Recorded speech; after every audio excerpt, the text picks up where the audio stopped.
Desde já quero agradecer ao Carlos Rafael a oportunidade. Ele está cá de férias em Portugal e mostrou-se disponível para deslocar aqui a Madeira há uns dias para nós discutirmos um assunto que me é muito querido já há muitos anos. Queria implementar este método ou seja, a análise de pigmentos, fitopigmentos, por este método analítico e com a cooperação do professor Carlos Marques e a equipa dele, finalmente vamos ir à frente. O Carlos Rafael é formado pela Universidade de Aveiro, licenciado, depois mestrado e doutoramento na Universidade de Lisboa, e durante o doutoramento já utilizou este método intensivamente numa cooperação, aliás, num programa bilateral entre Portugal e Brasil. Ele, portanto, fez o doutoramento parte em Portugal e parte no Brasil. Posteriormente, depois de concluir a tese de doutoramento, ficou lá e trabalha agora lá como pós-doc e tem sob a sua coordenação um laboratório que se dedica exclusivamente à análise dos pigmentos. Portanto, este método que ele nos vai apresentar hoje aqui. Muito obrigado por isso já. Ok, pela disponibilidade. Obrigado também, Manfred, pelas palavras. Obrigado também pelo convite e pela oportunidade de voltar à Madeira. Não é a minha primeira vez aqui, já é a minha quarta vez, já vim de férias, já vim para um congresso, já vim para também trabalhar com o Manfred anteriormente. E é um lugar também que é muito querido e também é sempre um prazer voltar. Portanto, apesar de estar de férias, eu vim aqui só uma fugidinha, que não é assim tão longe. E como este ano tive umas férias um pouquinho mais longas, então dava para tirar uns 5 dias e vir até aqui. E a trabalhar um pouquinho com o Manfred, portanto, neste aspecto, e também é um prazer estar aqui a apresentar um pouco aquilo que eu faço lá do outro lado do Atlântico. Portanto, era o que eu fazia já em Lisboa também, e depois implementei esta técnica de HPLC lá no Brasil também. Portanto, e hoje sou responsável lá do laboratório, tenho alguns alunos, tenho uma equipa, ainda pequena. Eu estou no início, mas a ideia é continuar. Então vou apresentar um pouquinho o que é este mundo dos pigmentos. Usei como tema, portanto, da apresentação, os pigmentos fitoplanctónicos, caracterização, quimiotaxonomia, aplicações e oceanografia. Isto um pouco é... Numa hora é difícil de explicar tudo isto. Então vou tentar fazer um resumo, um apanhado realmente do qual é este mundo, esta dinâmica dos pigmentos.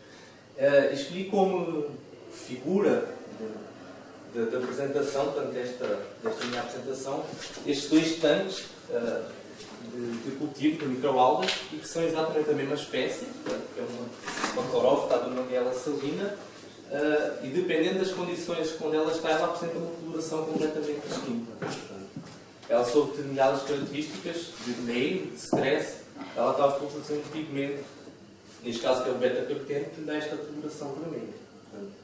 E ela, sem stress, ela tem esta coloração verde. Isto é só para ter uma ideia da dinâmica e da complexidade que é este mundo dos pigmentos e que eu vou tentar apresentar-vos hoje aqui. Bom, os pigmentos não são mais do que moléculas químicas, umas mais complexas, outras menos complexas, e que eles têm essencialmente uma característica que é fundamental e que é extremamente importante e também com um valor económico bastante acrescido, que é o facto de eles serem poderosos antioxidantes. Então eles têm sido usados para diversos fins, hoje em dia, como antioxidantes para medicina, inclusive, também usados, como nutritivos, como corantes também, na indústria alimentar. Então hoje em dia a gente consegue encontrar esses corantes, esses pigmentos em várias finalidades, com finalidade também comercial. Portanto, isto são exemplos de algumas moléculas químicas que são pigmentos. Trata de clorofilado, beta-caroteno, biola-xantina, atera-xantina, zeaxantina. Portanto, todos estes pigmentos têm uns nomes às vezes um pouquinho mais complicados.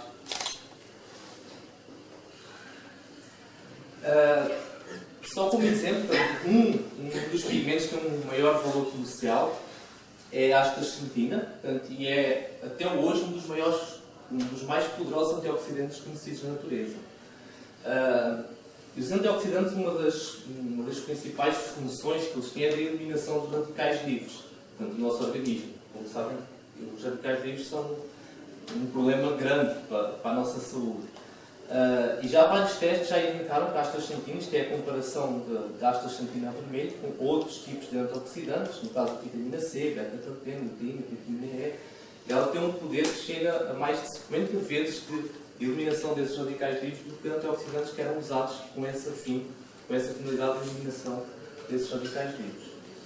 Ela está presente em vários tipos de microalgas, principalmente clorófitas, mas onde ela está mais abundante, onde ela é cultivada e onde ela é extraída mais é por esta microalga aqui, o Hematococcus pluvialis, em que, em situação de stress, ela perde os flagelos, perde a sua característica vegetativa e fica nesta função e ela produz então a astaxantina em grande quantidade.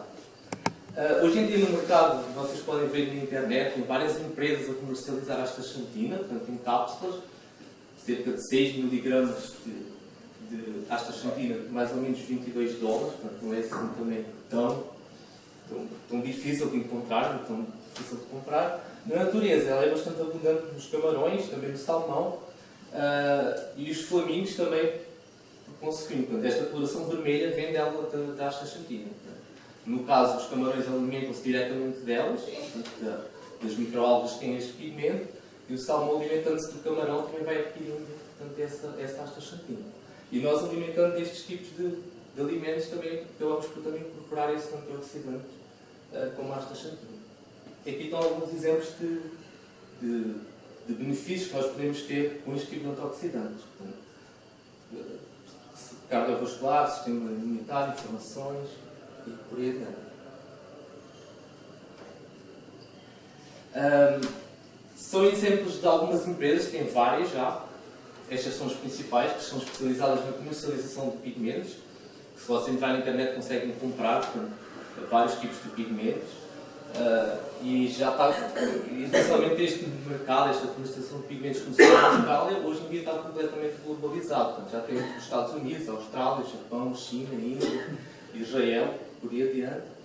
E dei-lhe só o exemplo de duas universidades, dois institutos, na Austrália e na Holanda, de institutos que são altamente especializados só no cultivo de microalgas com este fim também. Portanto, eles tentam escolher espécies, determinado tipo de espécies de microalgas, têm uma grande capacidade de produção grande deste tipo de antioxidantes e tentam ver meios de conseguir otimizar toda essa produção de pigmentos. São dois exemplos só, talvez dos mais conhecidos, mas tem outros institutos e universidades dedicadas exclusivamente a este tipo de pesquisa. Por exemplo só, talvez da maior empresa, a pioneira também neste cultivo de microalgas com este fim de produção de pigmentos em grande escala, a Cognis, na Austrália.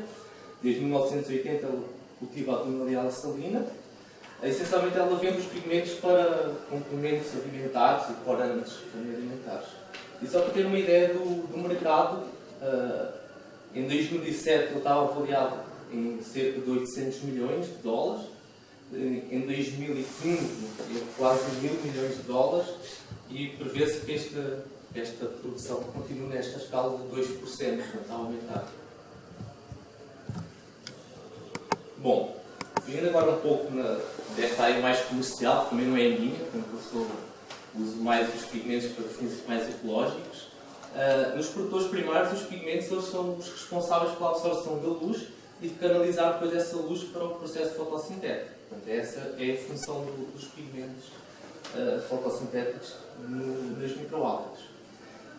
Eles encontram-se nos tilacoides, portanto, dos cloroplastos, no caso das células eucariontes, nos procariontes, nos dispersos no citoplasma. E este tipo de informação também, da sua localização, da sua estrutura, quando nós também queremos, por exemplo, extrair estes pigmentos das microalgas, nós temos de saber como solventes vamos extrair e por aí adiante. Então, este conhecimento também estrutural é extremamente importante. Hoje em dia já se sabe aprofundadamente estas situações.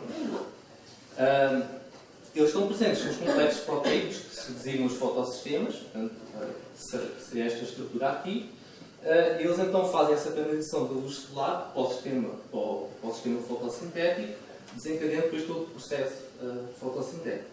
No entanto, toda essa luz que é absorvida, só 25-30% é que é direcionado realmente para a fotossíntese. Portanto, cerca de 70% acaba por se perder ou na forma de calor ou na forma de fluorescência. E para isso existem vários tipos de pigmentos que fazem com que a luz, quer seja em excesso, quer seja por falta, seja sempre analisada para o processo fotossintético de forma mais eficiente possível. E aí tem sempre vários tipos de pigmentos. Uns têm uma capacidade mais fotossintética, ou seja, têm a principal função de absorver a luz e de direcionar para o sistema fotossintético, e outro fotoprotetor que acaba por funcionar como acumulam energia, liberam essa energia depois na forma de calor e evitam que exista um dano de todo o aparato fotossintético, quando existe, por exemplo, excesso de luz. E depois todos esses pigmentos canalizam para a clorofila, que é o último receptor da energia, toda esta energia solar, e depois desencadeia o processo fotossintético. No conjunto de todos os pigmentos, portanto, isto são os espectros de absorção dos principais pigmentos, portanto, eles absorvem essencialmente o visível, portanto, todos estes pigmentos, e no conjunto de todos os pigmentos existe absorção em quase todos os comprimentos de onda do visível. Obviamente que determinado tipo de microalgas vão ter determinado tipo de pigmentos, e de acordo com essa constituição pigmentar favorece essas microalgas a aparecerem em determinados tipos do oceano, ou à superfície, ou no fundo. Ou seja, a característica dos pigmentos confere essa habilidade das microalgas para chegarem a determinado tipo de nicho ecológico. Então, a importância do estudo, o que podemos usar os pigmentos em termos de ferramentas nos estudos do fitoplâncton e estudos oceanográficos, essencialmente na estrutura das comunidades fitoplanctónicas. Isto porque existem microalgas que têm determinado tipo de pigmentos, então a gente pode usar os pigmentos como biomarcadores taxonómicos, como fisiologia e fotoecologia do fitoplâncton. Portanto, o fitoplâncton tem a capacidade de modificar esses pigmentos em função de mais luz, menos nutrientes, menos nutrientes. Então podem nos dar um bom indicador fisiológico do fitoplâncton também. Na penetração de luz do oceano, nas propriedades ópticas também da cuna d'água, portanto, eles são um componente importante também nas características ópticas do oceano, já que eles fazem a absorção da luz solar. Consequentemente, também silenciamento remoto de biomassa e também produção primária, e também aplicações biotecnológicas, como eu apresentei nos primeiros slides, portanto, do valor comercial que os próprios pigmentos têm. Bem, agora como é que se faz esta análise e quantificação de todos estes pigmentos fotossintéticos? Isto é um problema que tem vindo ao longo dos anos também, tenta-se priorizar ao máximo, tentar otimizar todos os métodos, portanto, analíticos. O principal pigmento, e talvez o mais conhecido de todo o mundo, é a clorofila, portanto, é esta molécula aqui. Existe uma estimativa de mais ou menos 1.000 milhões de toneladas que é produzido por ano, na terra e no mar. Ele é um indicador único da biomassa aquática, porque é o único pigmento que está presente em todas as microalgas, independentemente do grupo, e talvez seja o parâmetro bioquímico mais frequentemente pedido em oceanografia. Qualquer projeto, mesmo que tenha uma vertente mais física, mais química ou geológica, acaba sempre por ter esta componente de clorofila, de biomassa, portanto, nas suas análises. Os métodos mais rotineiros de análise dessa clorofila é a espectrofotometria, a fluorometria e o HPLC, portanto, a cromatografia líquida. E depois também temos a parte do sensoramento remoto, mas que acaba por ser calibrado por estes outros ferramentas mais analíticas. Assim, bem sucintamente, neste caso o espectrofotômetro e do fluorímetro, a grande diferença do espectrofotômetro e do fluorímetro para o HPLC, para a cromatografia, é que eles analisam a amostra como um todo. Ou seja, na amostra que vai analisar tem os pigmentos todos em conjunto, e como os espectros de absorção se sobrepõem muitas vezes uns em outros, então é difícil quantificar um pigmento isolado numa amostra, portanto, com estas metodologias. E isto tem muito a ver porque tem muitos pigmentos que estruturalmente são muito semelhantes. Isto é o exemplo de 4 pigmentos, a clorofila, daqui no A. O B e o C e o D são 3 pigmentos que derivam da clorofila, que são produtos de degradação da clorofila. Eles são bastante semelhantes estruturalmente e depois, em termos de absorção da luz, também acabam por ser bastante semelhantes e bastante difíceis depois de conseguir eliminar o efeito um dos outros, portanto, nestes métodos de espectrofotômetro e de fluorometria. Portanto, a diferença entre por exemplo, a clorofilar e a fluorofilina é só o magnésio central, na molécula. E este é o espectro de absorção dos 4 pigmentos, do clorofilito, pelos 4 que mostrei anteriormente, só para verem que eles se sobrepõem quase na totalidade. Portanto, apenas uma diferença aqui no pico de absorvência máxima. E isto é o meu exemplo de 2 tipos de clorofilato. Portanto, esta é uma forma modificada de clorofilato, que é divinilclorofilato. Ela é encontrada unicamente num grupo de microalgas, que é as poroclorófitas, que são picoplanctónicas, e que nenhum médico, não seja o HPLC, consegue separar estas 2 moléculas. E a única diferença é uma ligação dupla que tem aqui nesta região. Portanto, que diferencia estruturalmente as duas e que faz esta pequena diferença aqui no comprimento máximo de absorção. Bom, a cromatografia tem a vantagem destes 2 métodos, espectrofotómetro e de celorimetria, porque ela faz analiticamente a separação de todos os pigmentos e só depois vai fazer a análise delas. Então, quando nós vamos fazer a análise, a gente tem o pigmento puro já. É uma técnica que foi inventada em 1900 por um russo e foi já utilizando plantas também, portanto, início do século XX, quando foi desenvolvida esta técnica. Este é o exemplo de um cromatograma já de 1974, portanto, usando esta parte dos pigmentos fitoplanctónicos de microalgas, em que a amostra era colocada aqui na origem. Portanto, a cromatografia tem sempre uma fase móvel e uma fase estacionária. A fase móvel são solventes e a fase estacionária, neste caso, seria um papel. Era colocada a amostra, o solvente diluía e ia arrastando os pigmentos consoante a afinidade, polaridade e tamanho também.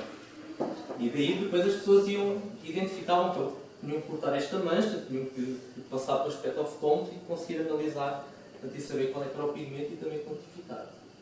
E esta é uma amostra da Jeffrey, de 74. Eu falo da Jeffrey, da doutora Shirley Jeffrey. Ela foi uma pioneira no uso dos pigmentos em estudo da oceanografia biológica e no estudo das microalgas. Ela é australiana, era australiana, infelizmente ela faleceu há 2 anos. E ela hoje em dia tem na Austrália, lá na Tasmânia, onde ela trabalhava nos maiores laboratórios de estudo de pigmentos e de aplicação dos pigmentos em oceanografia biológica. Os primeiros trabalhos dela de 61, onde ela começou a separar as clorofilas, os carotenoides das amostras de microalgas. Depois de 68 também, desenvolvendo técnicas um pouquinho melhores para conseguir fazer essa separação e essa identificação. E em 74 surge o primeiro trabalho dela, realmente aplicando esta técnica dos pigmentos em oceanografia biológica, em trabalhos de oceanografia. Portanto, isto é um exemplo de um resultado do artigo dela de 61, portanto, semelhante àquele cromatograma que eu mostrei anteriormente, portanto, com cada bolinha destas que corresponde a um pigmento, e só para ter uma comparação do que é hoje em dia. Portanto, ela demoraria a fazer tipo, esta figura 1 semana, 2 semanas, portanto, conseguir trabalhar. Hoje em dia, em 30 minutos, 40 minutos, a gente consegue ter o resultado, é quase uma identificação dos pigmentos de forma quase automática. E aqui será o trabalho de 74, que ela aplicou então esta ferramenta, onde ela começou a ver que os perfis pigmentares eram distintos, se fosse à superfície, se fosse no fundo, que havia alguns pigmentos que estavam associados com determinados tipos de microalgas. Então ela começou a aplicar essa informação em trabalhos de oceanografia mesmo, usando os pigmentos como biomarcadores oceanográficos e da estrutura das comunidades de fitoplâncton. Portanto, isto em 74. Todo este trabalho que ela desenvolveu, ela foi juntando um pessoal interessado portanto, também nesta área. Como disse, ela desenvolveu um laboratório hoje em dia altamente especializado e uma referência mundial portanto, nesta área. E em 1990, patrocinado pela SPOR e pela Unesco, surgiu a primeira Bíblia dos Pigmentos, que foi editado por ela, mais 2 colegas dela também, onde faziam uma compilação dos métodos de extração, de separação, de cromatografia e das suas aplicações em oceanografia, portanto, esta informação dos pigmentos. Isto é um exemplo só do cromatógrafo, do HPLC que nós temos lá na FURG, lá no laboratório, onde hoje em dia são altamente sofisticados, que controlam temperatura, pressão, têm todo tipo de controles, isto softwares que depois também extraem toda essa informação de forma automatizada, cada vez menos independente do operador. E, portanto, tem uma fase móvel, que são os solventes orgânicos, a estacionária, que será por ultrassonografia, e depois tem os detectores, neste caso será um detector de absorção e um fluorímetro. E isto é o exemplo de um cromatograma que nós temos. Portanto, neste caso seria uma corrida de 40 minutos, portanto, ao longo do tempo, e depois cada pico deste corresponde a um pigmento. O tamanho de cada pigmento é proporcional à quantidade desse mesmo pigmento na amostra. Nesta amostra, por exemplo, temos bastante hexafulco, este pigmento aqui, neste aqui já domina o fulco. Portanto, e essa diferenciação é porque tem uma diferenciação também na comunidade dominante de microalgas destas duas estações. A identificação dos pigmentos é feita através do seu próprio espectro de absorção, que não é mais do que a digital do próprio pigmento. Cada pigmento tem o seu espectro de absorção específico e nunca é igual um ao outro.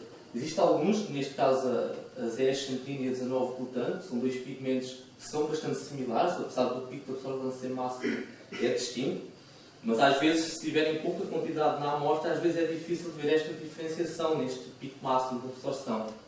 E nós temos outra informação pelo tempo de retenção do próprio pigmento. Nós sabemos que o butano é um pigmento mais polar, ele sai antes da ZS-130 e através dessa diferenciação do tempo a gente consegue também identificar. É sempre uma relação entre o espectro de absorção e o tempo de retenção do próprio pigmento. E aqui o caso da clorofila C2 e da clorofila B. Depois toda a quantificação dos pigmentos é feita pela área do próprio pico. Portanto, esta área, portanto, a integração dessa área vai ser proporcional à quantidade de pigmento que está na amostra. E depois a obtenção da concentração é feita fazendo a calibração de todo o sistema com padrões comerciais que existem, que determinadas empresas nos fornecem. Neste caso, uma das mais conceituadas é a DHI, na Dinamarca, que faz toda a acreditação e nos manda todos os certificados de qualidade, portanto, da concentração dos pigmentos, e a gente com estes padrões a gente calibra os nossos métodos de HPLC. Estes padrões são obtidos através dos cultivos de microalgas, da purificação desses pigmentos através dessas microalgas, por isso existe é preciso haver toda uma quantidade de metodologias no laboratório disponível para poder fazer isso. Então só 2, 3 laboratórios no mundo têm essa capacidade de produzir estes padrões comerciais com qualidade desejável. Este é o exemplo da Austrália, também eles fazem isso. Tem a DHI na Dinamarca e salvo tem uma outra instituição nos Estados Unidos também. E todas elas ligadas também à universidade. Elas fazem a investigação e depois produzem esses padrões também. Este é o exemplo do laboratório lá na Austrália, que eu tive o prazer de conhecer. Portanto, equipamento, eles têm uns 4, 5 técnicos só para fazer esta função. Tem 4, 5 HPLCs a funcionar, portanto, diariamente, quer para a parte de pesquisa, quer para a parte de produção dos padrões também.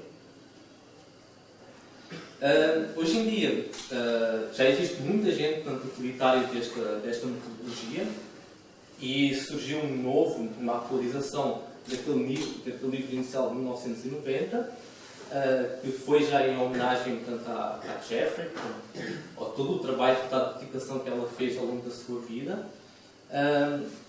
e onde já tem a parte da aplicação dos pigmentos, dos usuários desta metodologia também já bastante bem descrita. Além disto, existem grupos de trabalho, neste caso um patrocinado pela NASA, que faz metodologias de intercalibração de vários laboratórios do mundo, e onde a gente da FUR participa como representantes da América do Sul também. Portanto, e nestes workshops, que são feitos de 2 em 2 anos ou 3 em 3 anos, a gente discute metodologias de otimização, de melhoramento, novos métodos também, para a aplicação nesta parte dos fitopigmentos.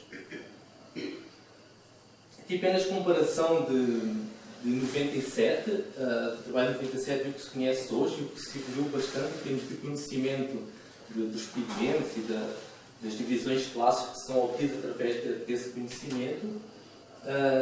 Está por exemplo, aqui as xantofilas, que são os carotenoides específicos, duplicamos esse conhecimento. Portanto, se descobriu cerca do dobro de pigmentos que 97 tratava.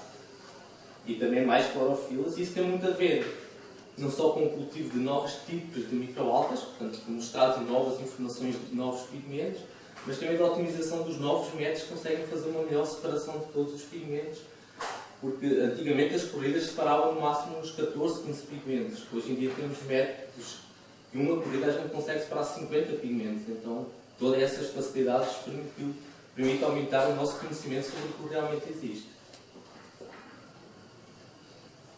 Bom, agora a associação de como associar os pigmentos, a diversidade dos pigmentos, com os próprios grupos taxonómicos. Isso tem muito a ver com a própria diversidade e a evolução dos próprios plásticos.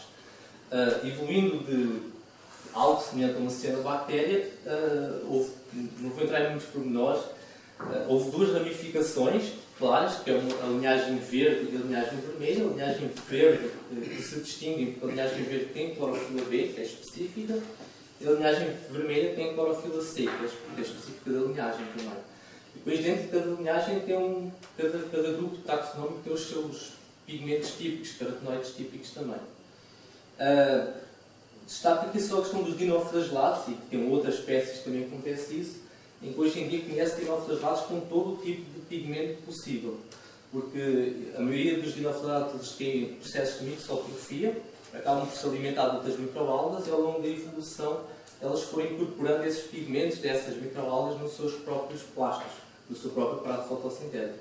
Então hoje em dia a gente pode ter uma amostra, um perfil pigmentado de uma criptófita, por exemplo, um flagelado, e a gente vai ver ao microscópio é um dinoflagelado que se estava alimentado das criptófitas. Então por isso é que é a complexidade deste tema e também interessante em estudá-lo, mas é preciso ter sempre os seus cuidados.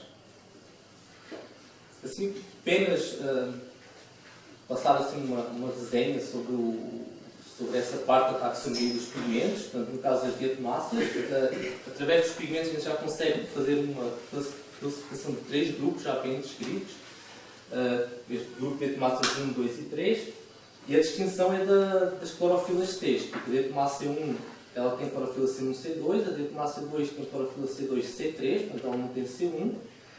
E existe já o conhecimento de um tipo de diatomácea que tem clorofila C1, C2 e C3. Tem os 3 tipos de clorofila C.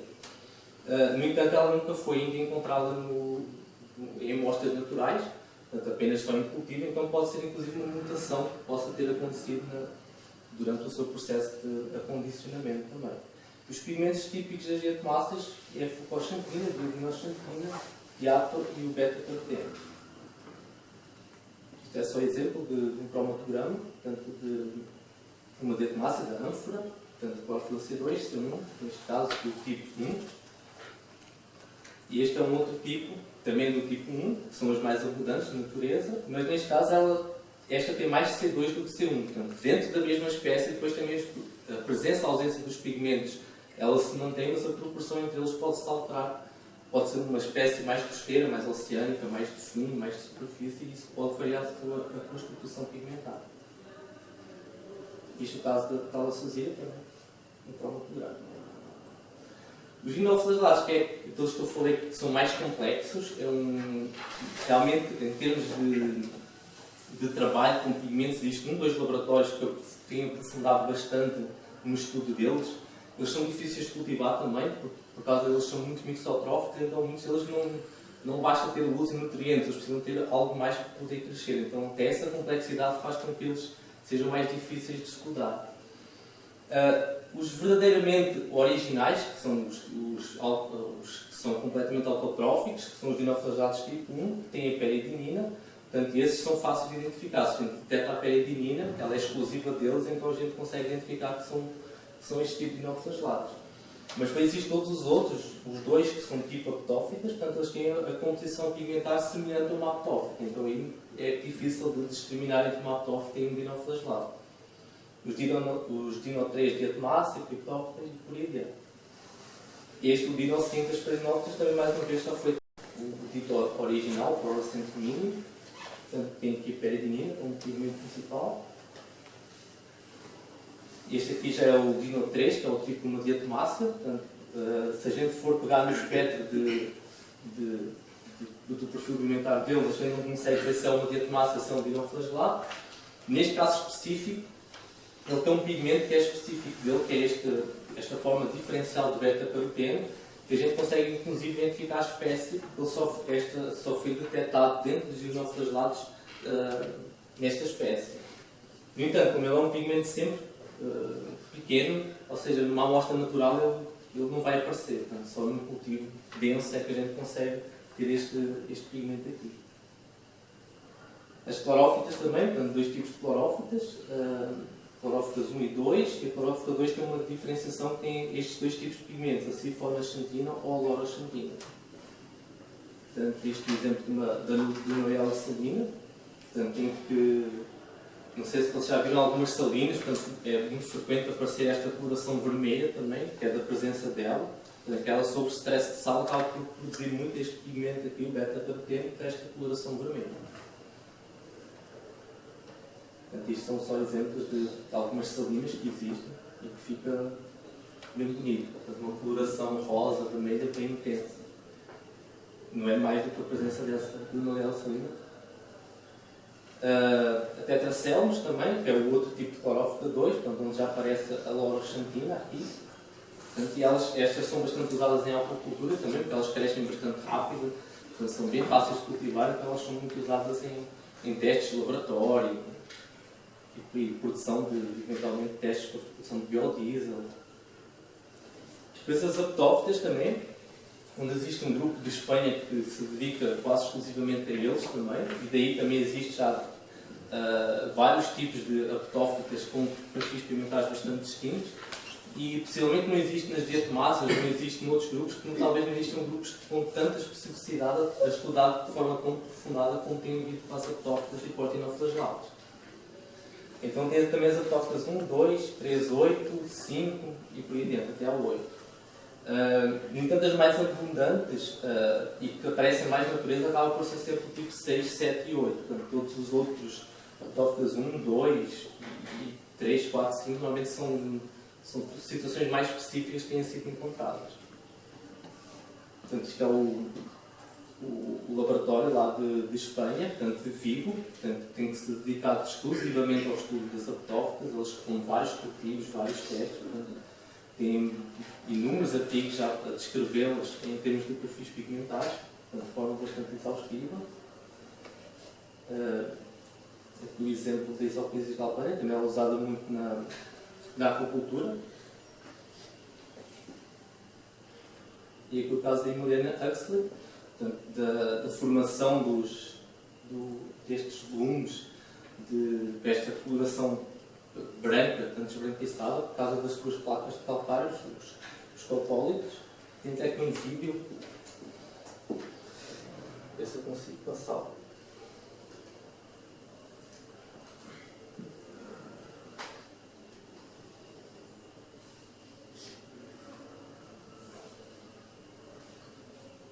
É um copolitóforo a fazer a formação dessas placas.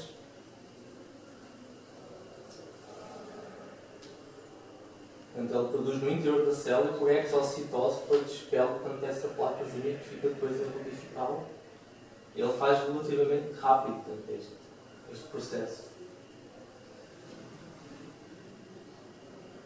E são estas placazinhas que depois dão aquela coloração esbranquiçada, portanto, da água. São tudo calcário. Depois, quando a célula morre, estas placas ficam na água e entram nos todos os processos biogeoquímicos.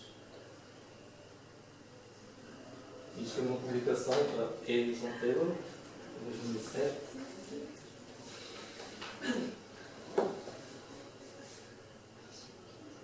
E isto na ordem dos nanômetros, não é?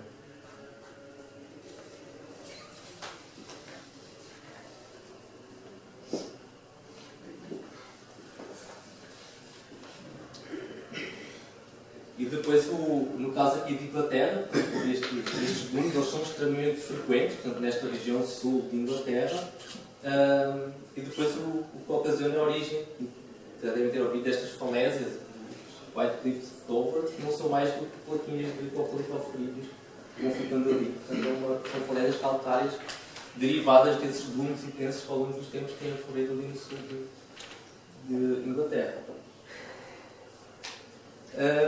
Então, no final, a gente consegue ter uma tabela deste tipo, onde temos a associação dos pigmentos com os principais grupos de microalgas. Está-se clorofilado com todas as microalgas, porque ela o índice de biomassa está presente em todas as microalgas, depois a AB da linhagem verde, a C da linhagem vermelha, e por aí adiante a gente consegue fazer essa associação.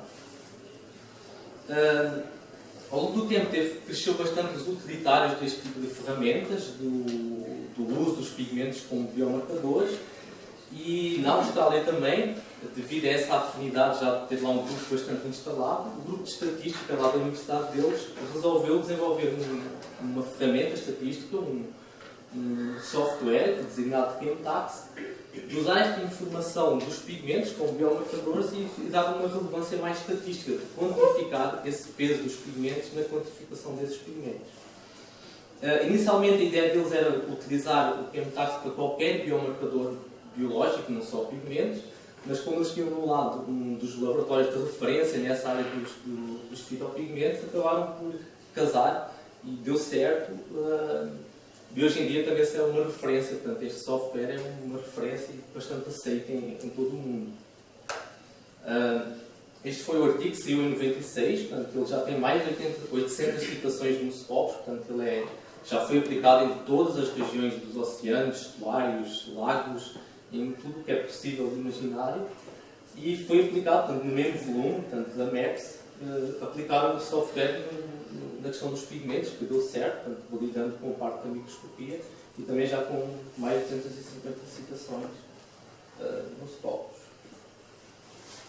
Aquele livro que saiu em 2012, aquele último livro de referência, também já tem um dos capítulos também já é desse grupo e já é só específico para o Chemtax, onde descreve todo o procedimento e como usar, portanto, esse software e exemplos de onde já foi usado, portanto, essa ferramenta estatística.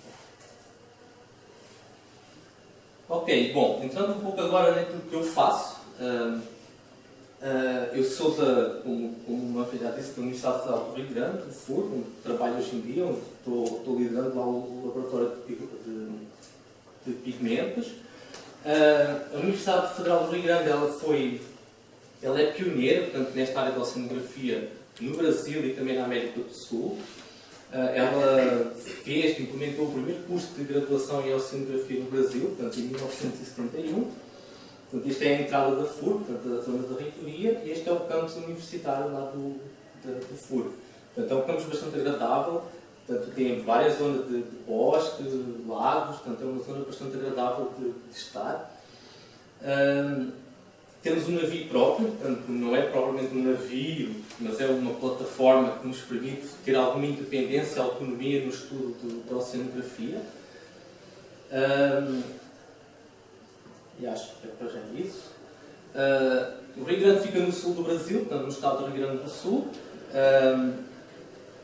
Em termos de localização também somos bastante privilegiados, portanto, nesta área da oceanografia. Ficamos perto de uma das maiores praias contínuas do planeta, são mais ou menos 245 km de extensão, sem qualquer nenhuma interrupção, que é, no caso, a Praia do Cassino, e que inicialmente era um lugar que normalmente onde iam os milionários do Brasil jogar cassino mesmo, jogar jogo. Portanto, não era. Além disso, também estamos rodeados por uma lagoa, que é a Lagoa dos Patos, aqui, que é uma das maiores lagoas estranguladas do mundo também. Portanto, é um sistema aquático, é um sistema aquático também bastante complexo e que tem permitido desenvolver vários estudos, portanto, nesta área. Temos também uma lancha, portanto, para fazer da própria FUR, para fazer essa autonomia de estudos na própria lagoa, portanto, aqui o exemplo da lagoa. O Rio Grande fica mais ou menos aqui, bem na desembocadura. E temos também um programa de longa duração de monitoramento da lagoa, onde já temos estudos de mais de 40 anos, portanto, com estações de monitoramento e com dados mensais ao longo desses 40 anos. Além disso, também temos o Porto do Rio Grande, que também nos dá bastante financiamento para fazer o estudo da parte da oceanografia também. E hoje em dia é um dos principais portos da América do Sul em termos de produtividade também. E ele fica bem aqui, ou seja, a cidade do Rio Grande fica toda aqui, portanto aqui será a Lagoa e o Porto fica em toda esta região aqui. Portanto, fica bem dentro da Lagoa também. As nossas áreas de atuação dentro do grupo que eu trabalho, não propriamente da FURG, mas do grupo de que eu trabalho, portanto, será a costa sul do Brasil, aqui no verde. Temos vários projetos também aqui na região da Patagónia, portanto, de costa do Argentina e do Chile. E temos também aqui, com várias parcerias que nós temos desenvolvido com a África do Sul, também com os Estados Unidos, com a Alemanha também aqui a região central do Atlântico Sul, e também aqui na região da Península Antártica. Também temos um programa Antártico, participamos no programa Antártico brasileiro, e há 15 anos fazemos cruzeiros com alguma regularidade sempre aqui nesta região da Península Antártica. As plataformas que normalmente usamos são os navios da Marinha Brasileira, que são relativamente bons. Estes são 3, mas existem mais, são os que nós mais usamos, que é o Cruzeiro do Sul, o Vital de Oliveira, que é o navio novo do Brasil, que é considerado uma das 5 plataformas do mundo mais sofisticadas, portanto, na área do estudo da oceanografia, um navio que tem uns 2 anos, e o navio polar Almirante Maximiano, que é um dos que vai para a Antártica e responsável pela logística dentro do programa Antártico brasileiro também. Bom, em termos de técnica de HPLC, portanto, eu implementei em 2010 portanto, esta técnica. Nós fazemos o processamento de mais ou menos 1500 amostras por ano. Como somos os pioneiros no Brasil também neste tipo de metodologia, nós acabamos de fazer muita colaboração com diversas instituições no Brasil e também no estrangeiro, principalmente ali na América do Sul. Em termos de formação de recursos humanos, começamos a formar alunos de mestrado, doutoramento também nesta área dos pigmentos. Implementação também de uma nova disciplina sobre esta temática dos pigmentos, que eu sou responsável, e também fomos convidados para participar neste Programa Mundial de Interpretação da NASA, que eu já comentei há pouco, quando representamos da América do Sul. Portanto, a gente já participou no workshop que houve na Austrália e agora vai haver um no Japão no próximo ano, onde a gente também vai, à partida, participar.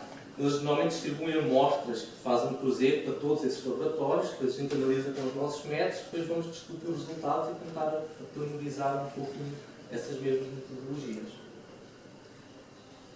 E agora apenas algum exemplo de casos de estudos, onde aplicamos já esta ferramenta dos pigmentos. No caso da Lagoa do Espaço, aproveitando as estações de monitoramento, assim que foi implementado o método em 2010, a gente começou a coletar amostras e isso resultou neste primeiro trabalho, onde a gente correlacionou esta informação dos pigmentos com a informação tradicional da microscopia, e que deu um trabalho bem interessante e que a gente conseguiu validar, portanto, esta ferramenta de quimiotaxonomia, usando os pigmentos, para implementar a partir de agora nesse processo de monitoramento da Lagoa dos Palmas.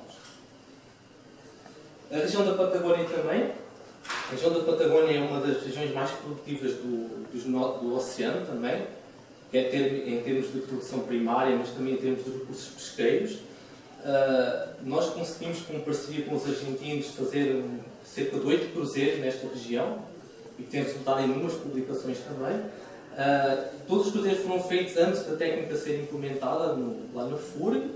Algumas das amostras foram feitas em parceria na Universidade de Lisboa. Outras a gente guardou no ultrafreezer e analisamos quando a gente implementou o método. E também já resultaram em várias teses de mestrado, doutoramento, em vários artigos, quer seja na parte de ecologia do fitoplâncton mesmo, da estrutura das comunidades, ligados mais para a própria detecção óptica de sensoramento remoto e também na própria comparação de metodologias tradicionais de microscopia e a parte do HPLC também. A parte da Península Antártida. Hoje em dia eu dedico cerca de 80-90% do meu tempo na logística de Antártida, de cruzeiros na região da Antártida. Sou um dos coordenadores do projeto que nós temos lá. Esta é mais ou menos a malha para mostrar que a gente tem vindo a fazer desde 2008. Esta foi a que resultou da minha tese de doutoramento também, uma parte dos dados da minha tese de doutoramento. E hoje em dia, com todos esses dados que a gente fez desde 2008, a gente já tem uma visão clara de onde tem mais fitoplâncton, onde tem menos fitoplâncton, quais são as comunidades, como é que é a estrutura das comunidades de fitoplâncton em toda a região, onde temos região de grandes biomassas, regiões mais pobres, regiões mais dinâmicas pela própria dinâmica hidrográfica da região. Então temos esse conhecimento bem claro hoje em dia. Então a nossa ideia agora é dar um passo mais à frente, portanto, tendo isto sedimentado, e tentar fazer algo mais inovador. E aí então surgiu o projeto do Interbiota, ao som dos coordenadores, e a nossa ideia é tentar ver o ecossistema como um todo. Portanto, vamos usar ferramentas como sequenciamento de DNA, isótopos, sensoriamento remoto, telemetria da questão dos cetáceos, de canídeos e por aí, e tentar ver como é que todos esses componentes da biota, da Antártida, do ecossistema da Antártida, estão interligados e se a gente consegue encontrar alguma associação com, possivelmente, as alterações climáticas. Temos também aberto agora um especial da DeepSea, o Research 2, portanto, sobre a nossa área de atuação, e que vai ser em comemoração dos 15 anos de estudos do nosso grupo na Antártida, da previsão de publicação em janeiro de 2018. E depois também, o facto de sermos um laboratório de referência na América do Sul, nesta metodologia, acabamos por ter colaboração com vários outros programas e com várias outras instituições que não têm esta ferramenta. Este caso foi uma colaboração com o Programa Antártico Indiano. Eles fizeram um cruzeiro no Índico, no Oceano Índico, eles queriam ver o efeito das comunidades biológicas e do ecossistema ao longo das frentes que existem no Oceano Índico. Então convidámos que nós queríamos fazer esta parte dos pigmentos. Nós, neste caso, foram 2 alunos meus que embarcaram, portanto fizeram as coletas e resultou num artigo em 2015 na DeepSea Research também. E aqui assim, um outro tipo de colaboração, neste caso com a NOAA, com os americanos, no programa deles do Cliver, A10, eles fazem o Transect, a Portal Atlântico Sul, ao longo dos 30 graus sul. Eles também não tinham essa componente biológica, também convidámos se a gente queria participar, como era no Atlântico Sul, a gente também, foram 2 alunos, de um trabalho super interessante e resultou numa tese de mestrado e numa recente publicação também. Que me parece também da DeepSea Research.